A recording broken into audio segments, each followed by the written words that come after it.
hüquqi məsələlər həyatımızın hər anında qarşımıza çıxır. Radio Vəkil sizə hüquqi məsləhət və dəstək verəcək. Ailə münasibətlərindən vərəsəliyə, etibarnamədən öhdəliyə, zəmanətdən məsuliyyətə, bütün hüquqi suallara Radio Vəkildə cavab tapacaqsınız. Həftə içi 5 gün. Axşam saat 6-dan 7-yədək. Radio Vəkil. Xəyal Orucoğlu'nun təqdimatında. Yurd FM'də Radio Vəkil.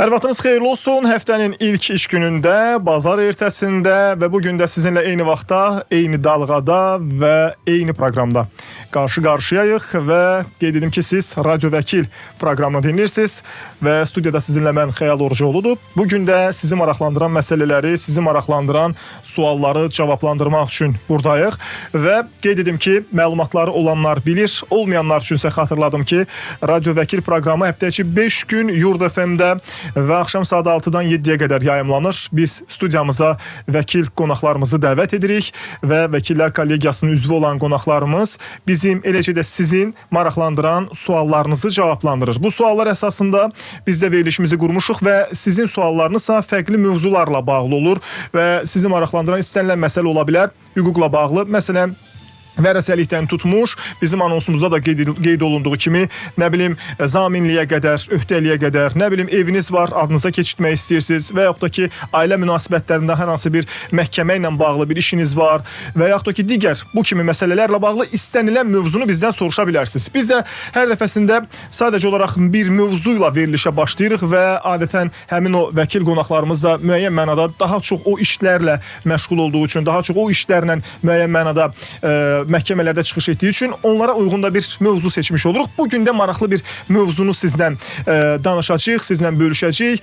Adətən hər birimizin müəyyən mənada həkimə üst tutduğu məqamlar olur, əməliyyatlar və digər məsələlərlə bağlı, bəzən bizdən asılı olmayan, bəzən asılı olan səbəblərdən.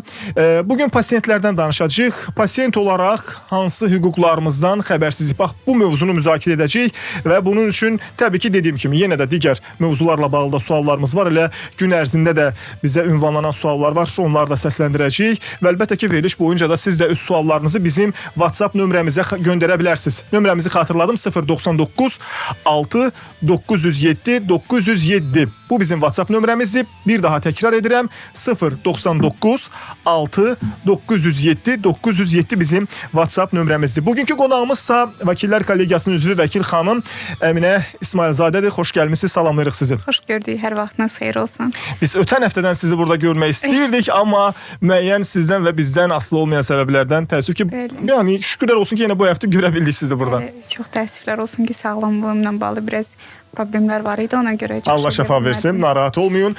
Əsas odur ki, təşəkkür edirəm, çox sağ olun. Əsas odur ki, bugün gəldiniz, bütün tıxacları yararaq, necə deyərlər, o sıxlıqlara rəğmən gəldiniz, verilişimizdəsiz. Suallarınız varsa siz də yaza bilərsiniz. Əvvəlcə istərdim ki, elə bugünkü mövzumuzla bağlı olan məsələ ilə, o məsələyə dair bir sualla başlayaq. Hansı ki, pasiyent olaraq bilirəm ki, sizin də ola bilsin ki, bu istiqamətdə bir xeyli işləriniz olub, prosesləriniz olub, sizə müraciət edən adamlar olub. Pasiyent olaraq hansı hüquqlarımızdan məlumatsızıq? Bax, bu sualla başlayaq. Daha sonra davam edək. Başlayaq. Xəyal bəy, sualınıza cavab vermədən öncə bir vətəndaş olaraq sizə təşəkkür edirəm belə bir gözəl təşəbbüsünüz üçün. Biz təşəkkür edirik. Çünki həqiqətən də hüquqi əlçatımlıq çox vacib nüanslardan biridir. Vətəndaşlar ümumiyyətlə təcrübə bizə onu göstərir ki, hətta xəbərsizdirlər ki, vəkili necə tapmaq olar, necə yaxşı mütəxəssis vəkilə müraciət etmək olar. Bəzən uyğun olmayan sahələrdə ixtisaslaşmış vəkillərə müraciət edirlər. Bəzən gəlirlər, müraciət edirlər və çox böyük bir şübhə içində qalırlar. Öz suallarının cavablandırılmadığını bilirlər və yaxud da çox gec müraciət edirlər. Buna görə də hüquqi maarifləndirmə çox önəmlidir və sizə bu başladığınız çox gözəl yolda və təşəbbüsdə uğurlar arzulayıram. Təşəkkür edirik, minnətdarım. Və təşəkkür edirəm. Çox sağ olun. Keçək indi mövzumuzla bağlı olan məsələ. Pasiyent olaraq deyirəm, hansı hüquqlarımız var ki, biz misal üçün hansısa bir əməliyyatdan öncə və yaxud da ki, əməliyyat sırasında və ya əməliyyatdan sonra və ya sadəcə ümumiyyətlə bir pasiyent olaraq müraciət edəndə onları bilmirik, az məlumatlıyıq. Bəli. Tibb hüququ belə deyək də Azərbaycanda çox yeni belə deyək, yeni formalaşmaqda olan bir sahədir. Çox az saylı mütəxəssislərim var Azərbaycanda və bu belə deyək də mənim ixtisaslaşma sahələrimdən biridir. Magistr təhsilim də məhz tibb hüququ üzrədir və Azərbaycan Respublikasının Səhiyyə Nazirliyində norma yaratma fəaliyyəti ilə məşğul olmuşam. Həmçinin də belə deyək, bir çox özəl tibb müəssisələrinə və dövlət tibb müəssisələrinə hüquqi yardım göstərmişik. Hal-hazırda da vətəndaşların, pasientlərin belə deyək, hüquqlarının məhkəmə qaydasına müdafiəsi ilə məşğuluq və bu sahədə bütün belə deyək də nöqtələrdən baxış imkanım olub deyə çox şanslı hesab edirəm özümü. Və təəssüf ki, amma təcrübə və reallıq onu göstərir ki, pasient olaraq heç birimiz öz hüquqlarımızda məlumatlı deyilik. Məsələn, bu yaxınlarda mənim öz bir yaxınımın başına gəlmiş bir hadisəni deyəcəm sizə. Özəl tibb müəssisələrindən biri yaxınlığında yerləşən bir ərazidə bir belə deyək də kabinet kimi açıb, heç bir lisenziyadan və sair söhbət getmir. Xaricdən də bir həkimi dəvət ediblər. Uzman adı ilə belə deyək də vətəndaşlara xüsusi bir reklamlar və sair gedir, məlumatlandırılırlar və ümumiyyətlə həkimin ixtisaslaşma sahəsi Azərbaycanda o kodlar var, fəaliyyət kodları var. Yoxdur elə bir ixtisas Azərbaycanda. Yəni adamın heç təhsilinin olub-olmaması belə məlum deyil. Ümumiyyətlə Səhiyyə Nazirliyindən onun fəaliyyətinə heç bir icazə belə verilməyib. Mənim bir yaxınlarımdan birini belə deyək müalicə edib həmin şəxs və araşdırma zamanı məlum oldu ki, çox belə deyək də heç bir nəticəsi olmayacaq, heç bir fayda verməyəcək tibbi müdaxilə edir və qarşılığında çox hədsiz dərəcədə yüksək bir xidmət haqqı tələb edir və sözün əsl mənasında vətəndaşları belə deyək də aldadır. Birinci növbədə şəxsən özüm müraciət elədim və ilk sualım bundan ibarət oldu ki, göstərdiyiniz tibbi xidmət qalsın kənara, ərazinin lisenziyasız fəaliyyət göstərməsi qalsın kənara, burada vergi və sair pozuntuların olması qalsın kənara. Sizin Azərbaycanda ümumiyyətlə həkim olaraq çalışmanıza icazə yoxdur. Siz xüsusi prosedurlar var bunun üçün, bunlardan keçməmisiniz. Yəni bu bir daha göstərir ki, amma mənə kimi, bizə kimi yüzlərlə belə deyək də müdaxilələr edib, əməliyyat edir, müalicələr edir. Vətəndaşların ümumiyyətlə xəbəri yoxdur ki, bu insanın belə bir tibbi müdaxilə etməyə ixtiyarı var, yoxsa yoxdur. Bəlkə də heç ümumiyyətlə diplomu tanımır onun hansısa bir formada. Buna görə də bizim ən birinci vətəndaş olaraq, pasient olaraq bilməli olduğumuz ilkin hüquq ondan ibarət ki, istənilən bir tibb müəssisəsinin həmin göstərilən tibbi xidməti həyata keçirmək üçün mütləq şəkildə fəaliyyətə lisenziyası olmalıdır, özəl tibb fəaliyyətindən dair. Məsələn, ola bilər ki, hansısa bir xəstəxananın əməliyyatla bağlı xüsusi sahələr var. Hansısa bir xəstəxananın ümumiyyətlə əməliyyatla bağlı lisenziyası yoxdur. Onlar yalnız ambulator tibbi xidmət göstərə bilərlər, stasionar tibbi xidmət göstərə bilməzlər. Yəni təcrübə də bunu göstərir. Onlarla insan ölümlərinə gətirib çıxardan tibbi müdaxilələr olub ki, hansı ki orada ambulatordan başqa heç bir tibbi xidmətə icazə verilmir, əməliyyatlar icra olunubdur və nəticədə həmin o şəraitsizliyin olması, lazımi mütəxəssislərin olmaması gətirib pasient ölümü ilə nəticələnir. Təəssüf ki olur. Təəssüf ki belə hallar tez-tez olur və mediada da bu barədə yayımlanır, məlumatlar dərc olunur, çıxır və ictimailəşir. Amma yəqin ki, nə birinci, nə də sonuncu olur. Çox təəssüf ki. Davam edəcək, qısa bir reklam arası var. Reklam arasından sonra qayıdacağıq. Müzakirələrimiz var, dinləyicilərimizdən də gələn suallar var. Sizi də maraqlandıran hüquqla bağlı sualınız varsa bizə yaza bilərsiniz. Nömrələrimizi xatırladım. Reklama getməmişdən qabaq, əgər vaxtınız, imkanınız olsa və sizi maraqlandıran təbii ki sual varsa 099 6 907 907 nömrəsində sizin suallarınızı gözləyirik. Bugün tibblə bağlı olan hüquqlarımızdan danışırıq, amma sizi maraqlandıran və sizin hüquqlarınızla bağlı hansısa bir sualınız varsa yazın, göndərin. Burada bizim Əminə xanımla birlikdə sizin sualları cavablandırmaq üçün 1 saat hələ ki vaxtımız var. 90.7 tezliyindəyik və Radio Vəkil proqramını dinləyirsiniz. Studiyada sizinlə Xəyal Orucoğludur və tək deyiləm, həmişə olduğu kimi bugün də studiyamızda vəkil qonağımız var. Əminə İsmailzadə bugün bizim vəkil qonağımızdır ki, həm sizin, həm də bizim suallarımızı cavablandırır və dinləyicilərimizdən gələn suallar da təbii ki var.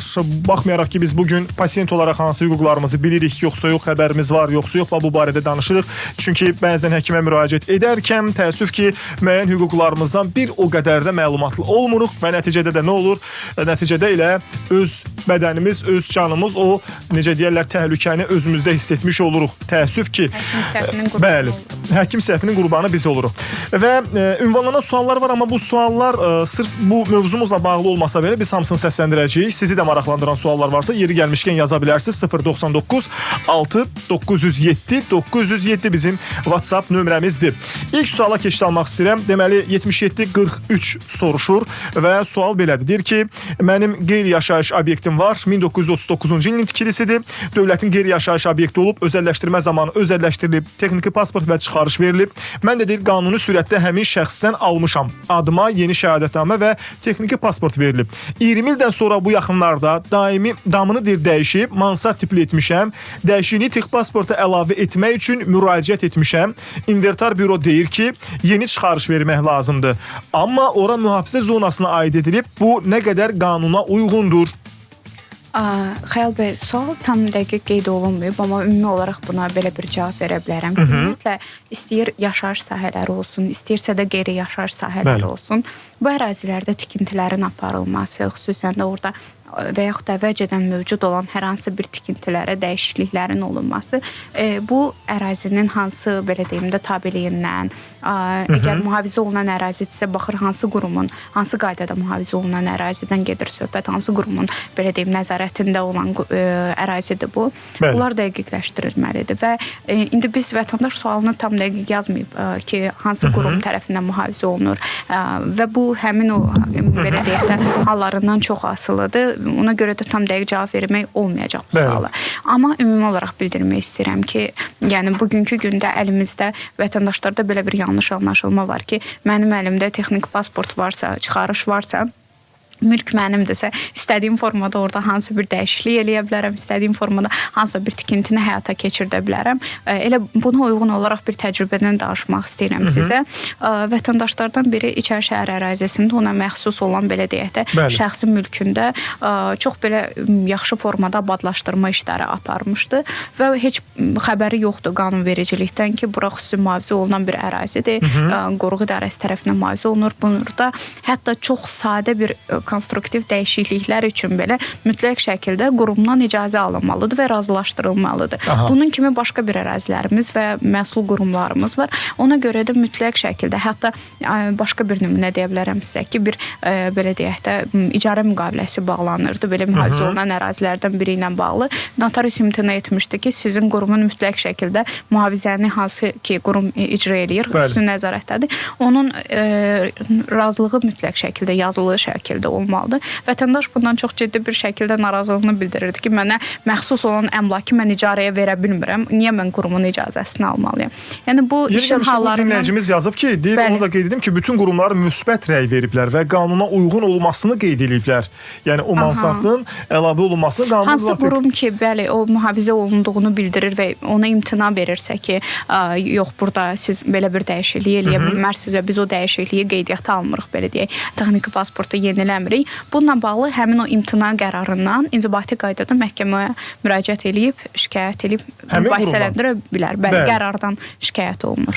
099 907 907 bizim WhatsApp nömrəmizdir. Sizin də suallarınız varsa bizə yaza bilərsiniz. Biz bugün ümumilikdə həm sizin suallarınızı cavablandırır, həm də bir pasiyent olaraq həkimə müraciət edəndə bizi gözləyən və yaxud da ki, ümumiyyətlə bilməli olduğumuz müəyyən hüquqlarımızdan danışırıq. Studiyamızın qonağı Vəkillər Kollegiyasının üzvü olan Əminə xanım İsmailzadədir. O həm bizim, həm də sizin suallarınızı cavablandırır. Və keçid alırıq digər bir suala. Bir dinləyicimiz soruşur ki, bankdan pul götürmüşəm, 500 manat aylıq məvacibim var.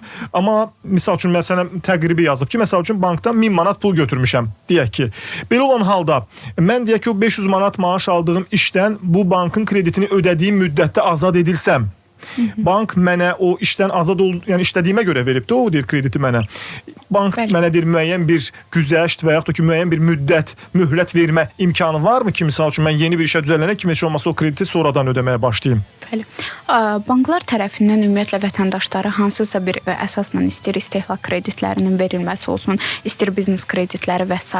vətəndaşlara, hüquqi şəxslərə və yaxud da fərdi sahibkarlara bu kreditlər verilərkən qanunvericiliyin birbaşa tələbidir ki, bankın belə deyim, öhdəliyidir ki, vətəndaşın gəlirlərini yoxlasın, mütləq şəkildə müəyyən eləməlidir.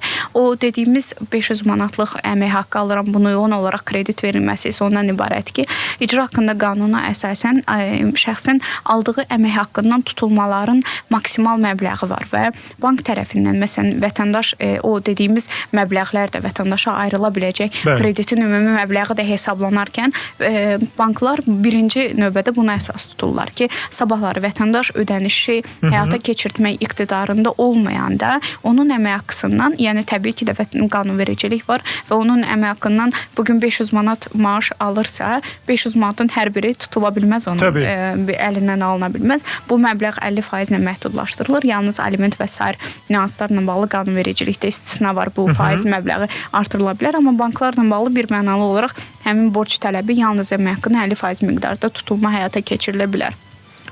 Və dediyiniz məsələ isə işsiz olsa necə? Bu bankların üzləşdiyi və kredit təşkilatlarının, bank olmayan kredit təşkilatlarının üzləşdiyi ən ciddi problemlərdən biridir. Vətəndaşla müqavilə bağlayırlar, ona kredit verilir, məbləğ ayrılır, əmək haqqı yoxlanılır, son 6 ayın əmək haqqısını və s. məlumatlar çıxarılır, dövriyyəsi və s. Və birdən-birə vətəndaş işdən ayrılır, banklar tərəfindən həmin kreditin ödənilməsi, belə deyək də, icrası artıq çətinləşir, proses çətinləşir. Bəzi hallarda xüsusi icra qeydlərindən istifadə olunur banklar tərəfindən, bəzi hallarda isə məhkəməyə müraciət olunur, məhkəmə qaydasında həmin borcun tutulması tələbi həyata keçirilir. Vətəndaş belə deyək də öz xoşu ilə ödəmədikdə artıq iş gəlib icra mərhələsinə çatanda ciddi bir problemlə üzləşirlər və belə bir reallıq da var ki, borca görə heç kimi azadlıqdan məhrum etmək olmaz. Şəxsi hansısa bir formada başqa bir belə deyək də cəzalandıra bilməzlər. Artıq həmin o kreditlər problemli kreditlərə çevrilirlər. İcrası mümkün olmur. Həmin tutaq ki, məhkəmə qətnamə çıxardıbsa, məhkəmə qətnaməsinin icrası mümkün olmur. Bu bankların daxili siyasəti ilə adətən tənzimlənir. Vətəndaş tərəfindən ödənilə bilməyən borclar, orada faiz məbləğlərinin dəbə pulunun və s.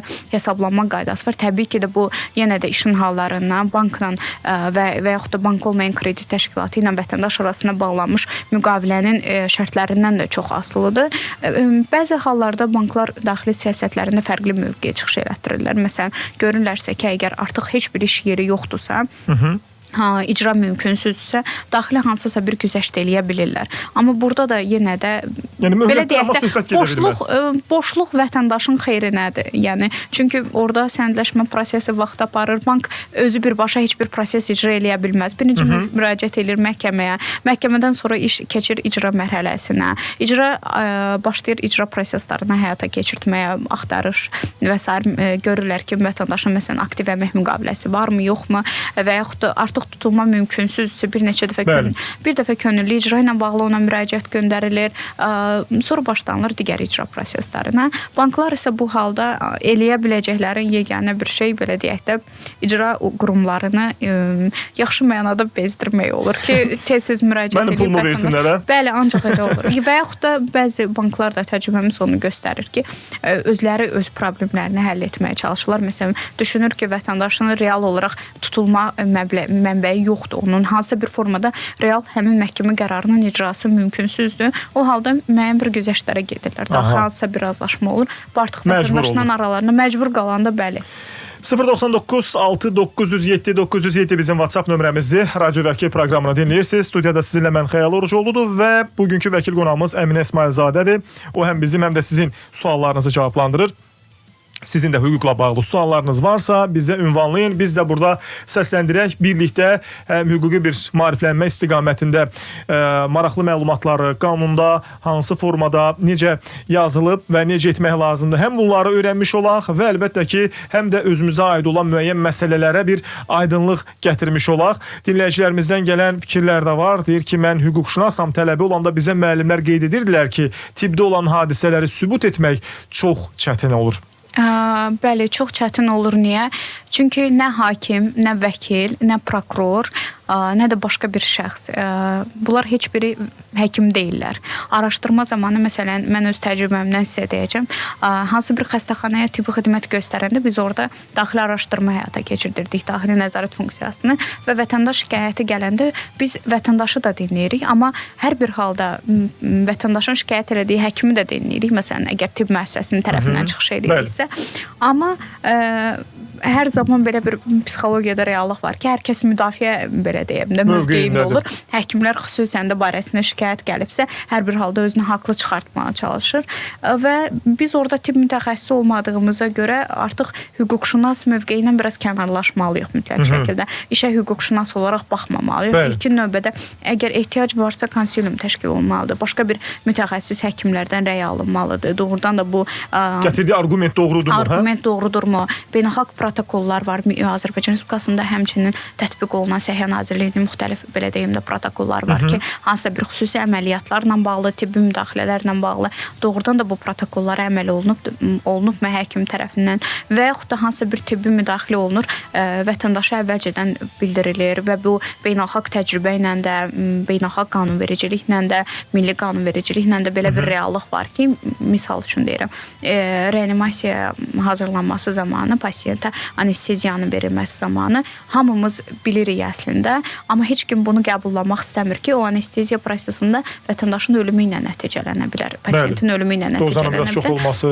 Hətta dozanın çox olmaması belə. Yəni bu normal bir praktikalardan biridir. Yəni çox az saylı da olsa belə bir ölümlər, yəni təbii ölüm kimi qiymətləndirilə bilir. Məsələn, mən öz təcrübəmdən deyim onu sizə. Belə bir xüsusi bir Azərbaycanda tətbiq olunmur. Mən rastlaşmamışam çalışdığım müəssisələrdə və digərlərində. Amma xaricdə, məsələn, yaxın qonşu dövlətlərdən biri Türkiyəni deyəcəm sizə ki, tibbi onay formu var. Mütləq şəkildə pasiyent hər bir tətbiq olunan tibbi müdaxiləyə xüsusi razılıq verirlər və həmin o tibbi onay formunda da ona göstərilən tibbi müdaxilə ilə bağlı baş verə biləcək risklər xüsusi olaraq qeyd olunur. Mən öz təcrübəmdə onu istədim bir belə deyək də yenilik eləyək tibb müəssisələrindən birində vətəndaşları nisbətən maarifləndirmək istəyirdik.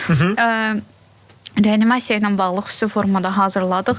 Məhz ölüm cümləsini də yazmışdıq ora ki, belə bir şey ola bilər.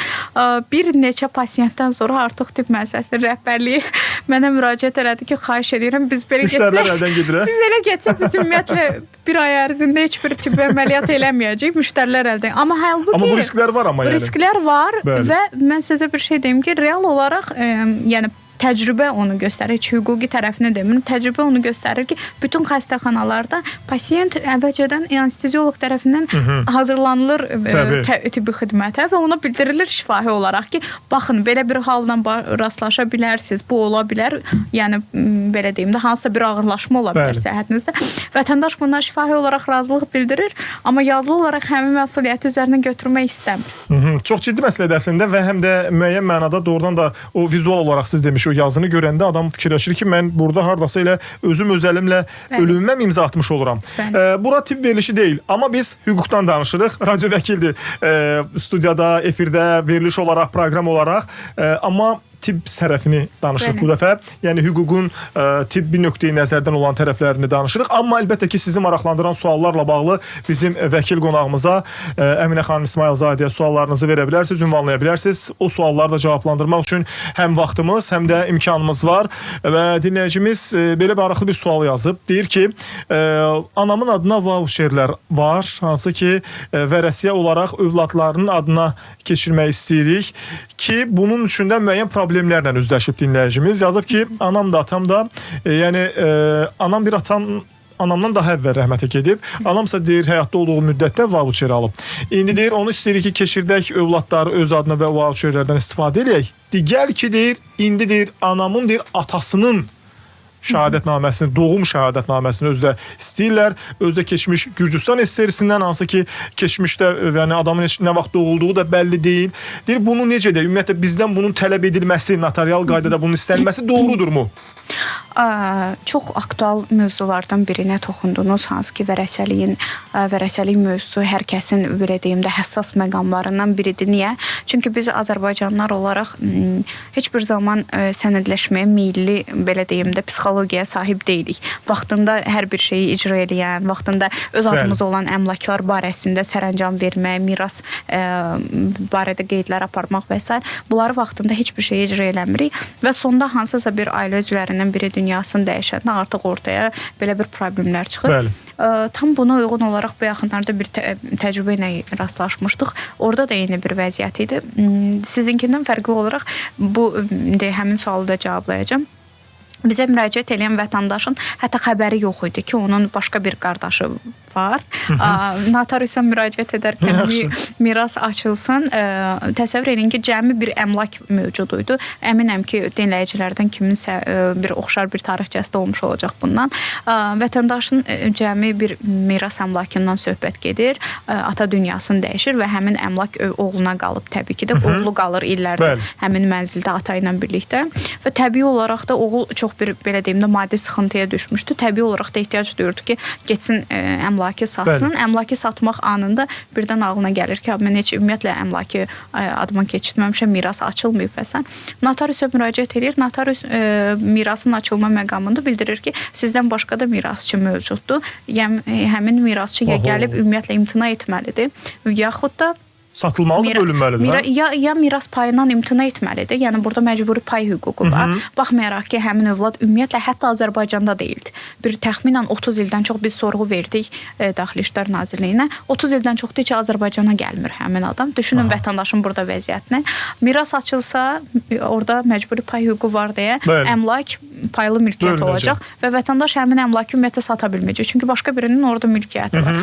Yəni belə hallarla biz çox rastlaşırıq. Vətəndaşlar da narazıçılıq eləyirlər ki, niyə məndən məsələn hansısa bir babamın, nənəmin sənədləri tələb olunur və yaxud da mənə məlum olmayan qardaşım. Bunlar hamısı belə deyim də vətəndaşların hüquqlarının qorunması məqsədlidir. Yəni digər vətəndaşına bəli.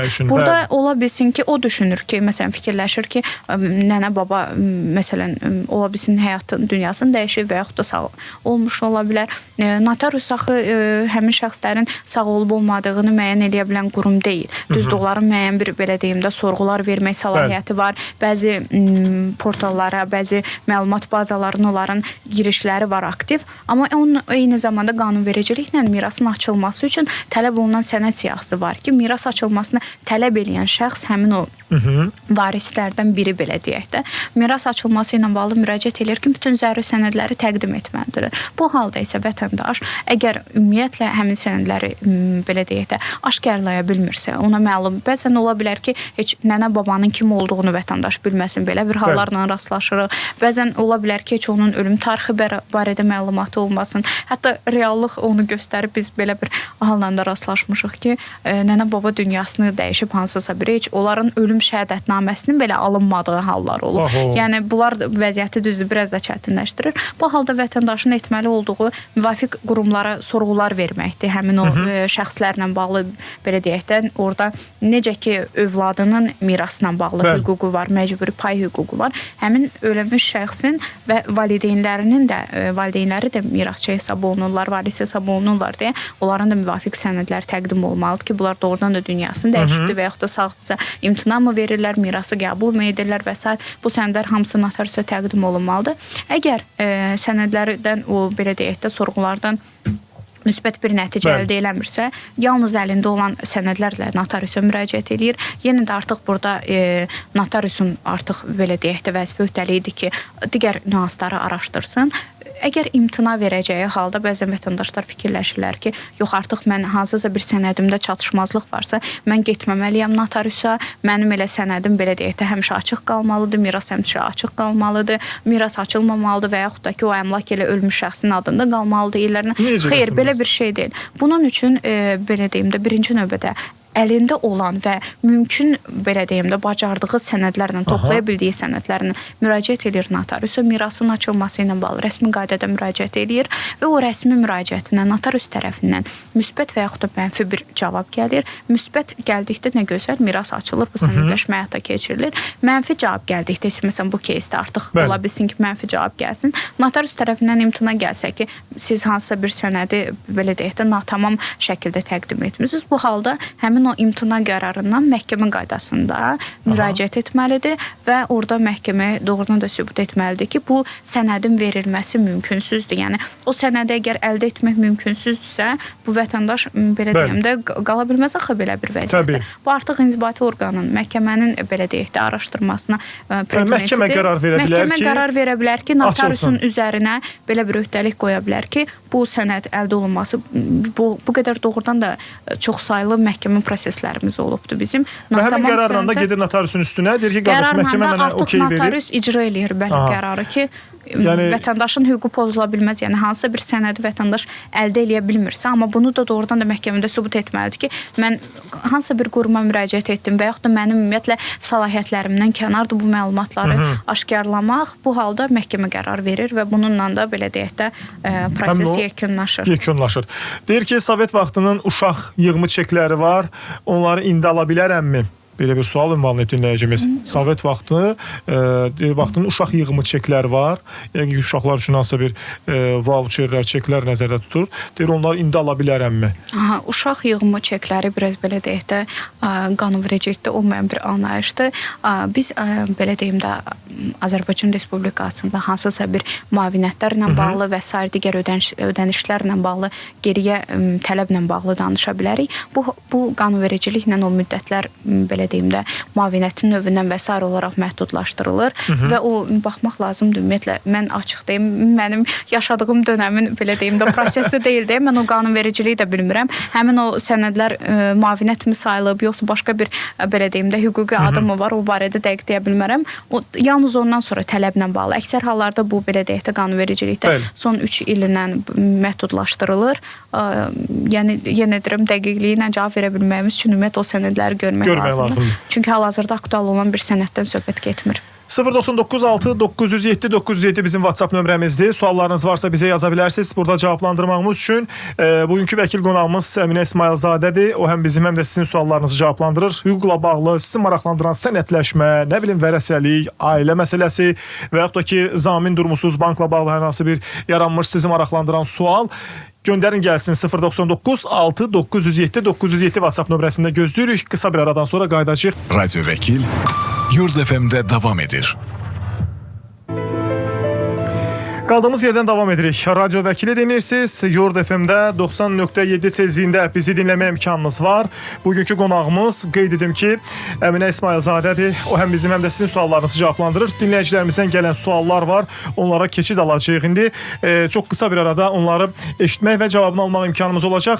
Bir dinləyicimiz deyəsən müharibə iştirakçısıdır. Kredit götürüb, amma orada bir məbləğlər qeyd edib. Çox xahiş edirəm. Biz sualı tam olaraq başa düşə bilmədik. Çünki reklam arasında bu suala bir nəzər saldıq. 1200 manat kredit götürüb onun 80 manatını ödəyirmi, yoxsa 1000 manatını mı ödəyir, bilməm. Anlaşılmadı biraz cümlə, üzrü sayın. Onu biraz daha aydın formada yazın ki, biz müəyyən mənada sizə köməklik göstərə bilək. Bir dinləyicimiz səsli bir mesaj göndərib. Mən istisna hal kimi adətən səsli mesajları vermirik efirə, çünki vaxtımızı çox alır, amma mesaj qısa olduğu üçün, həm də dinləyicimizə bəlkə bir dəstək olacağı üçün istəyərdim ki, bu mesajı səsli formada səsləndirək. Müəyyən nüanslar var, soyadı ilə bağlı, onu dəyişdirmək istəyir. Gəlin qulaq asaq görək, konkret olaraq ona nəyə görə bununla bağlı problem yaranıb. Mənim belə bir sualım var. Mən soyadını dəyişdirmək istəyirəm, amma asan xidmətdə mənə dəyişdirmirlər və səbəb də budur ki, göstərirlər. Bir dənə bir də qoya bilərsiniz. Soyadını dəyişmək istəyir. Deməli, mən qısaca deyim ki, sizə deməli, dinləyicimizin adındakı Hüseynov sözündə i hərfi artıq yazılıb və bir də o doğum tarixində yanlışlıqlar, yəni uyğunsuzluqlar var. Soyadını dəyişdirmək üçün bax, bu problemi əsas gətiriblər və o soyadını dəyişdirməyiblər ki, gərək siz digər məsələləri bunu isbatlamaq, yəqin ki, digər nüanslar qeyd olunub. Necə eləsin dinləyicimiz bax? Bu proseslə bağlı ümumiyyətlə deyim, orada ən əsas məqamlardan birini vurğuladınız vətəndaşda. Dediniz ki, doğum tarixi ilə bağlı belə deyim, məlumat əksikliyi var. Biz bəzən elə bilirik ki, bu da yaxın dövrlərdə rastlaşdığım hüquqi problemlərdən biridir. Bir vətəndaş müraciət etmişdi. Mən oxşar məhkəmə təcrübəsini və şəxsi təcrübələrimi ona görə deyirəm ki, tam aydın olsun dinləyicilərimizə də. Çünki bizi dinlənən böyük əksəriyyət hüquqşünas deyirlər və onların tam anlaya bilməsi üçün ən yaxşı variant uyğun keyslərin deyilməsidir. Vətəndaş müraciət etmişdi və o bir hüquqi proses həyata keçirməli etməli idi. Yenə də vərəsəliklə bağlı məsələ idi. Lakin qeydiyyat məlumatlarında yanlışlıq var idi. Vətəndaşın əlində olan bütün sənədlərdə, şəxsiyyət vəsiqəsi, hərbi biletində və sair digər bütün sənədlərində doğum tarixi tamam fərqlidir. Və bizim bir çoxumuzun məlumatımız olmadığı qeydiyyat məlumatlarımız var. Hansı ki, bizim şəxsiyyət vəsiqəmizdən, bizim əlimizdəki bizim şəxsiyyətimizi təsdiq edən digər sənədlərdən, ümumi vətəndaş pasportundan və s. fərqli olaraq bir də bizim ümumi bir bazamız var. Hansı ki, qeydiyyat orqanında bu həyata keçirilir. Orada da baza məlumatlar var. Bəzən olur müxtəlif hallarla bağlı vətəndaşların belə deyim də bu məlumatlarında dəyişiklik həyata keçirilir. Bəzən qurumlardakı əməkdaşların məsuliyyətsizliyindən olur. Bəzən hansısa bir texniki xətalardan olur. Məsələn, vətəndaşın şəxsiyyət vəsiqəsində onun adı başqa cür qeyd olunur. Qeydiyyat məlumatlarında başqa bir hansısa bir hərf səhvindən gedə bilər söhbət. Doğum faktı ilə bağlı, doğum tarixi ilə bağlı səhvliklər gedə bilər. Bu halda proses belə olanda sənin sənədlərinlə qeydiyyat orqanındakı məlumatlar arasında fərqli uyğunsuzluq olanda təbii ki də qeydiyyat orqanı bundan imtina etməlidir icra etməkdən. Çünki onlar həmin müraciət edən şəxsin fərdin şəxsiyyətini müəyyənləşdirə bilmirlər. Eyniləşdirməni həyata keçirdə bilmirlər. Onlar, məsələn, bu halda ola bilsin ki, müraciət edən adamın sənədlərinə baxır ki, misal üçün 1995-ci il doğumlu şəxsdir, soyadın dəyişməsi üçün müraciət edib. Amma sistem məlumatlarına baxır ki, qeydiyyat orqanında bunun doğum tarixi 1996-cı il yazılıb və yaxud da ay və yaxud da gün hansı bir dəyişiklik olub. Bu halda yenə də bu... Nə üçün konkret olaraq? Vaxtımız çox qısadır deyəm. Yeganə olaraq yenə də inzibati qaydada həmin qurumunun belə deyim də imtinasından şikayət etməkdir və yaxud da ən idealı odur ki, o quruma müraciət edib, məlumatlardakı yanlışlıqların dürüstləşməsi üçün müraciət eləsin. Ən idealı budur. Məlumatların, yanlışların aradan qaldırması istiqamətində bir dinləyicimiz uzun bir mesaj göndərib 0428 çox xahiş edirəm. Siz yazılı formada mesajınızı bizə yazın. Mən sizə söz verirəm, növbəti gündə, yəni həftəmiz yeni başlayıb, bu sualınıza cavabı burada səsləndirəcəyik. Digər vəkil qonaqlarımızdan bu suala cavab almağa çalışacağıq. Ona görə də uzun olduğuna görə gərək üzrlü sayısı düz 4 dəqiqəli bir səs atıb, bizə 5 dəqiqəyə yaxın bir səs atıb, çox üzrlü sayasız gərək. Digər bir mesajımız var, yazılı formada, ona görə deyirəm ki, yazın ki, biz digər suallara da vaxt ayıra bilək. Deyək ki, sualım budur ki, notarial qaydada ev alqı-satqısı olunub. Belə bir qayda varmı ki, ev alandan sonra satan şəxs 6 ay ərzində evi geri ala bilər? Bu hüquqda çox mübahisəli bir məqamlardan biridir. Bəzən belə düşünürlər, hətta müqavilələrə belə bir xüsusi bəndin əlavə olunmasını tələb edən şəxslər də var. Bu konkret olaraq məhkəmə mübahisəsidir və mütləq şəkildə işin halları belə deyək də araşdırılmalıdır. Hansı məqsədlə bu alqı-satqı həyata keçirilibdir və yaxud da o geri tələb hüququ nədən yaranılıbdır. Bəzən bizdə vətəndaşlar müraciət edir belə bir... Çox üzr istəyirəm. Alqı-satqı prosesində mütləq şəkildə qeyd olunmasını tələb edirlər ki... Narahat olmayın. Biz həmin cümləni əlavə eləyək. Biraz zəhmət olmasa bizə studiyaya mümkünsə su gətirək. Bizim Əminə xanım biraz nəfəsini tənzimləsin. Əslində, deməli, suallarımızı cavablandıracağıq indi. Qeyd edim ki, Radio Vəkil proqramı davam edir. Cavab vermədiyimiz suallara mütləq şəkildə növbəti proqramlarımıza cavab verəcək. Buyurun Əminə xanım. Yəni o bəndin xüsusilə müqavilədə qeyd olunması ki, mütləq şəkildə 6 ay sonra tələb eləyə bilmərəm və yaxud da bilərəm. Bunlar bu məsələni həll edən bir şey deyil. Həmin o evin geri tələb olunması notarial alqı-satqı ilə belə deyim də satılmış evin. Bu mütləq şəkildə məhkəmə mübahisə predmetidir və məhkəmə işin detallarını araşdırmalıdır. Hansı səbəbə həmin evin geri qaytarılmasını tələb edir, həmin alqı-satqı müqaviləsinin belə deyim də, bəli, hüquqi cəhətdən ləğv olunmasını tələb edir. Yəni buna bir mənalı cavab demək ki, yox, müqavilədə olması sizi bəli, hüquqi qoruyur, 6 ay ərzində istədiyiniz formada müraciət edib rahatca geri tələb eləyə bilərsəm. Lakin bu hüquqi bir savadlıq olar, işin detallarından, hallarından çox asılıdır. Bir sual da var, çox məncə aktual olan suallardan biridir. Deyir ki, bank kredit faizi ödəməsini verdiyim müddəti sona qədər eyni faizlə ödətdirir. Axı deyir, ödədikcə məbləğ azalır, faiz də azalmalı deyildirmi? Soruşur dinləyicimiz. Demək, vətəndaşlarımızın belə deyim də, ən diqqət etməli olduğu məqamlardan biri adətən bu banklarla bağlı belə deyək də, baxmayaraq ki, ölkədə bu qədər maarifləndirmə işləri həyata keçirilir, vətəndaşlara çoxsaylı çağırışlar, müraciətlər olunur ki, banklardan, bank olmayan kredit təşkilatlarından kredit alarkən, hansısa bir borc məqsədli bir müqavilələr bağlayarkən mütləq şəkildə o müqavilənin şərtlərini oxuyun. 95% hallarda mən şəxsi təcrübəmdən belə bir qənaətə gəlirəm. Vətəndaşlar heç bir formada bu müqaviləni oxumurlar. Çünki həmin anda həvəsli olurlar o məbləği əldə eləməyə və yaxud da tam tərsinə məcbur qalırlar. Hansısa bir çətinlik olur həyatlarında. Heç o müqavilənin şərtləri onların marağında belə olmur ki, müqavilədə nə yazılacaq və bir də bizim yenə də hüquqi çox təəssüflər olsun ki, məlumatsızlığımız, savadsızlığımızdan ümumi olaraq elə bilirik ki, bir bankdan hətta bizim belə bir vətəndaş da müraciət eləmişdi ki, mən bundan əvvəl başqa bir bankda kreditim olub, orada belə bağlamışam, bu formada hesablanıbdır. Xeyr, bu qanunvericiliklə işin tənzimlənən halları tamam başqadır və müqavilə ilə bankla bağlanan kredit müqaviləsi ilə tənzimlənən şərtlər başqadır. Bəzən olur ki, faizin əvvəlcədən hesablanır. Hansı ki, bank müəyyən eləyir müqavilədəki bütünlükdə faiz əvvəlcədən hesablanır, ümumi hesablanan. Məsələn, bu adətən hansı hallarda baş verir və çox az qalıb vaxtımıza.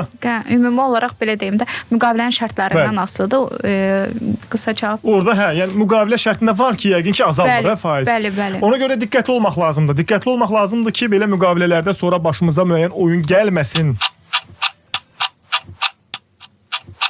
Yurtda saat 19'du. Saatımızı yekunlaşdırdıq, amma sağollaşırıq. Bugün üçün sağollaşırıq ki, sabah eyni vaxtda yenidən görüşək. Təşəkkür edirəm sizə Əminə xanım. Minnətdaram. Çox sağ olun. Gəldiniz, suallarımızı cavablandırdınız. Bugünlük isə bu qədər. Sabah eyni vaxtda yenidən işləyəcək. Hansı sualları səsləndirməmişəmsə sabah mütləq səsləndirəcəm.